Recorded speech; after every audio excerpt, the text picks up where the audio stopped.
Here on Travers Day, Saturday, August 29th at Saratoga Racecourse, Saratoga Springs, New York. We're back with Brian Nemiroff, and we're going to talk about the King's Bishop, which is on the undercard, it's just an incredible undercard today at Saratoga Racecourse. It's one of those days that are indicative of the quality of racing at Saratoga. And just like a thought to last night, Brian, you were here behind the bar, and it was an interesting night. Something that would happen maybe only at Saratoga, where you've got an owner of a Kentucky Derby winner, Funnyside, being entertained by the bugler walking in off the street and bugling all night long. So I've actually never seen that, even at Saratoga, but it was quite a treat. So anyway, let's talk about the King's Bishop for a second. Who are the horses, the top four? Give me the top four in a nutshell here. Well, certainly Munnings is going to take all the action, I think. The Todd Pletcher horse coming out of the Haskell, cutting back now to the 7 furlong sprint. He'll be the top choice, I can imagine. And you'll see Captain Candyman Ken taking a lot of money, who was a very game second to Quality Road, who put up a huge track-setting number in the Amsterdam.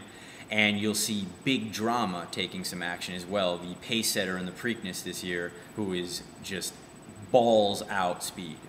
Well, it's a very interesting race as horses seem to be coming into it off being beaten in previous races. I don't know if any of those horses have won their last race coming in. Who's going to step forward and really why? I feel that Big Drama is the speed of the speed. He does have the outside post coming from, he'll be the 8 horse coming from the 9 position hole.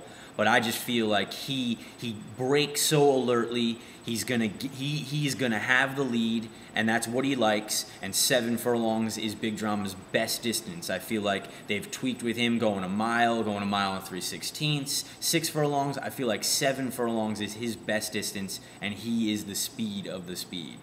Okay, what are you going to require odds-wise on this horse here to do it? Well, because Munnings has himself some nice figures as well, and Captain Candyman Ken showed his like for the Saratoga Strip, I feel Big Drama could maybe 3-4 to 1 actually. Okay, well that's interesting. I've seen Big Drama this year basically as a big disappointment for everybody that's kind of backed him. He just hasn't put it together when people have wanted to him. I actually saw Captain Candyman Ken in that race with Quality Road. He really looked good. He hung in there on a very, very, very, very fast track, and actually both Quality Road and Captain Candyman Ken exceeded the track record on that day.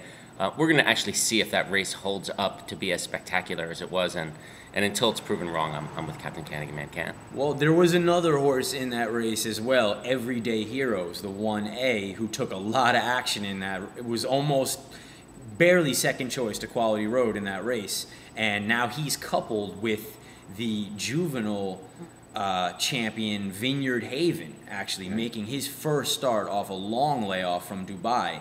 And I think they loom a very interesting thread in here as well. If Vineyard Haven can rate a little bit in this race, he could maybe run big well fresh. Okay, well, it's another really competitive race on a spectacular undercard and full card with the Travers Stakes. And just back to the bugler for a second, as I was walking to Tisnow this morning, I actually heard more bugling going on as I crossed Broadway, so I'm not sure if the bugler's going to actually, I hope he makes the race today. Sam will have a cup of tea, cup of coffee. I don't make it. All right, so